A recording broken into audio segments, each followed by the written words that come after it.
Hej og velkommen til Nak & Æd instruktionsvideoer. Det her bliver nok den første, der ligger ud, og så vil der løbende komme instruktionsvideoer om, hvordan vi laver nogle af de her ting, vi har snakket om. I er jo blevet præsenteret for det, vi kalder mangel på ord, bliver det kaldt for fatwood, og det er jo noget træ, der er imprægneret med noget lampeolie. Det kan også bare være stearin, ellers lampeolie og stearin, der gør, at vi har noget godt brændselsmateriale, når vi skal tænde op ude i skoven. Det vil sige, at det brænder lynhurtigt og rigtig godt.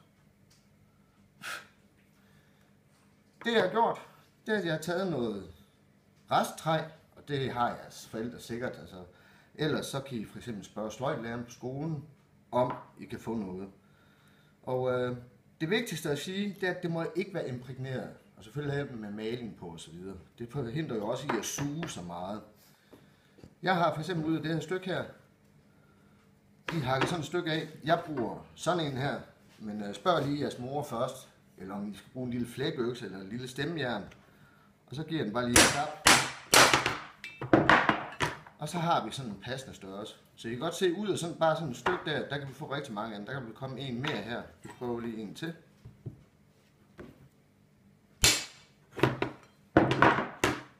Den var der næsten. Ja.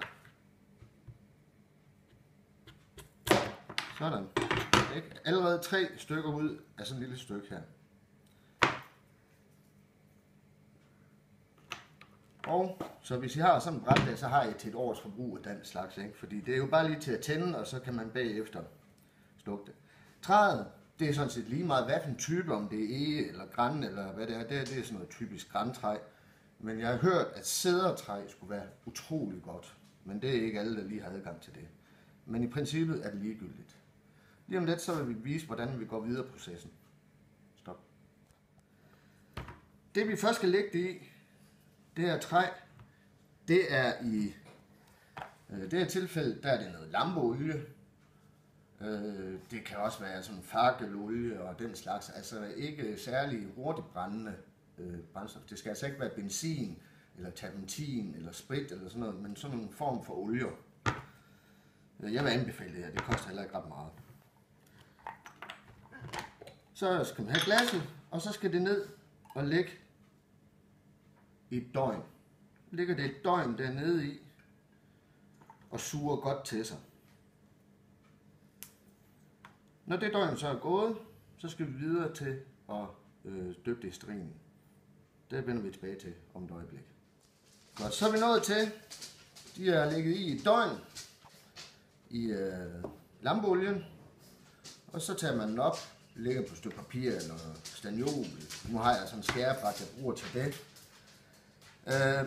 Og heri, der har jeg smeltet stearin. Det her tilfælde, der er det bare hvid, klar stearin.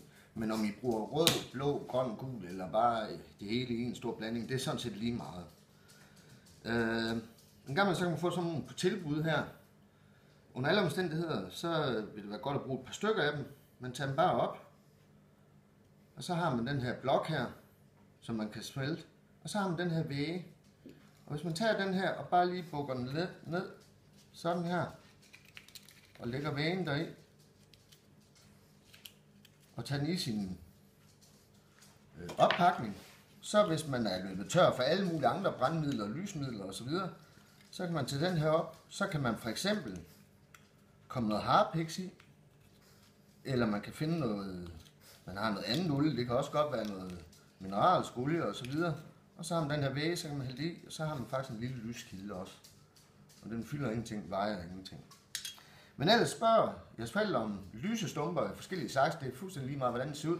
Og så bare smelt den, og så tager I og kommer blokken i. Og det er ikke fordi det er frygtelig varmt, man skal selvfølgelig være opmærksom på, at det godt kan gøre lidt ondt. Men altså, det er jo ikke bare en almindelig flydende stearin på et stearinlys. Så lægger vi dem i her. Og så skal de lige ligge her en 4-5 minutter, så vender vi lige tilbage til det. Så nu ligger det her træ hernede og suger til sig. Og I kan se de bobler, der er her. Og det er jo fordi, at der trænger væske ind, og der kommer luft ud. Og det vil sige, at man skal egentlig helst lade dem ligge, indtil det holdt op med at boble. fordi det er et tegn på, at der stadig sker en indtrængning her. Nu er det jo fordi, jeg har snydt lidt med dem her med det lampeolie, de har ikke ligget der langt til nok, ellers vil de nok ikke boble. Når de så har ligget her 2 til 5 minutter, så tjekker de er, og så er det bare at tage dem op, læg dem på et stykke papir eller staniol, eller hvad I nu har til rådighed, og så skal de bare tørre. Og når de er tørre, så har vi sådan et stykke fatwood, som vi har brugt flere gange. Så vi har en nem antændelig kilde, som vi kan bruge til at starte bål op med. Husk nu, pas på, det er varmt. Spørg jeres mor og far, hvad det er for nogle redskaber, man bruger. Om vi har en gammel gryde til det her og sådan noget. Også til at flække træet og så videre. Men det var den første instruktionsvideo. Vender tilbage med flere. Hej.